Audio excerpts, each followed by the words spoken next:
একটা গল্প শুনেছিলাম, পাক হানাদার বাহিনী যখন বাংলাদেশে অ্যাটাক করত, ৭১ সালের ঘটনা বলতেছে, আমরা তো দেখি নাই, শুনছি আর কি। ৭১ যদি দেখতাম এতদিনে রাজাকার হয়ে যেতাম। আল্লাহ আমাদেরকে বাঁচাই দিছে, আল্লাহর মেহেরবানি, ঠিক কিনা বলেন? মন মতো হইলে মুক্তিযোদ্ধা, মন মতো না হইলে রাজাকার। কত কিছু দেখলাম এই শাহবাগের বুকে। আল্লাহ, ৭১ সালে দেখি নাই, আমরা শুনেছি পাক হানাদার বাহিনী জিজ্ঞেস করত মুসলিম না অমুসলিম চেক করার জন্য, বলতো কালেমা বল, কালেমা বাতাও। তো যারা কালেমা বলতে পারতো পাকিস্তানি বাহিনী নাকি ওদেরকে ছেড়ে দিত, শুনেছি।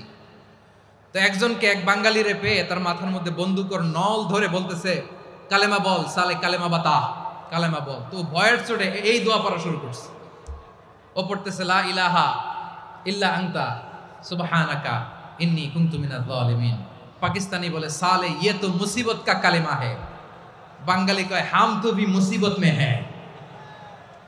পাকিস্তানি বলে বেটা কোন দোয়া বললি, এটা তো মুসিবতের কালেমা। কয় আমিও তো মুসিবতে আছি, আমার মাথার মধ্যে বন্দুক ধরে তুমি আমার কালেমা জিজ্ঞেস করো, এখন কোনটা কালিমা আর কোনটা কি দোয়া, আমার হুশ আছে নাকি?